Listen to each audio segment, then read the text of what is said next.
Hanuman Jayanti special. Chaitra माह की पूर्णिमा को हनुमान जी का जन्म हुआ था, इसलिए इस दिन हनुमान जयंती मनाई जाती है। हनुमान जी श्री राम के अनन्य भक्त थे और उन्हीं की भक्ति में लीन रहते थे। हनुमान जी की माता अंजना और पिता वानरराज केसरी थे, इसलिए इन्हें अंजनी पुत्र और केसरी नंदन भी कहा जाता है। हनुमान जी को भगवान शिव का 11वां अंश भी कहा जाता है। हनुमान जन्म की कथा। हनुमान जन्म को लेकर कई कथाएं प्रचलित है, पर प्रमुख रूप से दो कथाएं हैं जो हनुमान जी के जन्म को लेकर प्रचलित है। माता अंजना ने अपने बचपन में एक बंदर को पैरों पर खड़े होकर ध्यान लगाते देखा, तो उसने उस बंदर को फल फेंक कर मार दिया। वह बंदर एक ऋषि में बदल गया और उसकी तपस्या भंग होने पर वह क्रोधित हो गया। उसने अंजना को श्राप दिया कि जिस दिन उसे किसी से प्रेम हो जाएगा, उसी क्षण वह बंदरिया बन जाएगी। कुछ समय बाद अंजना जंगलों में रहने लगी।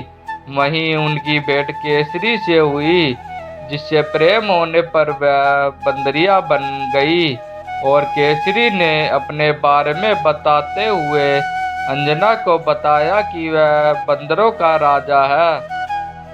केसरी की ओर से प्रस्ताव रखने पर अंजना मान गई और दोनों का विवाह हो गया। अंजना ने घोर तपस्या कर भगवान शिव से उनके समान एक पुत्र मांगा। वहीं दूसरी ओर अयोध्या के राजा दशरथ ने पुत्र की प्राप्ति के लिए पुत्र कामेष्ठी यज्ञ आयोजित किया। अग्निदेव को प्रसन्न करने के बाद उन्होंने देव की गुणों वाले पुत्रों की कामना की। अग्नि देवता ने प्रसन्न होकर दशरथ को एक पवित्र हलवा दिया, जिसे तीनों पत्नियों में बांटने को कहा। राजा ने बड़ी रानी तक हलवे को पतंग से पहुंचाया। वहीं बीच में कहीं माता अंजनी प्रार्थना कर रही थी। हवन की कटोरी में वह हलवा जा गिरा। माता अंजना ने उस हलवे को ग्रहण कर लिया। उसे खाने के बाद उन्हें लगा जैसे गर्भ में भगवान शिव का वास हो गया हो। उसके पश्चात उन्होंने हनुमान जी को जन्म दिया। हनुमान जन्म से जुड़ी दूसरी कथा। सूर्य के वर से सुवर्ण के बने हुए सुमेरु में केसरी का राज्य था। उसकी अति सुंदर अंजना नामक स्त्री थी। एक बार अंजना ने शुचि स्नान करके सुंदर वस्त्र और आभूषण धारण किए। उसी समय पवन देव उनके कान के छिद्र में प्रवेश किया और आते समय आश्वासन दिया कि तेरे यहाँ सूर्य, अग्नि एवं सुवर्ण के समान तेजस्वी वेदांगों का ज्ञाता विश्व में सबसे महाबली पुत्र होगा। और ऐसा भी हुआ। कार्तिक कृष्ण चतुर्थी को अंजना के हनुमान जी जन्म दिया। कुछ समय बाद सूर्य उदय होते ही बालक को भूख लगी।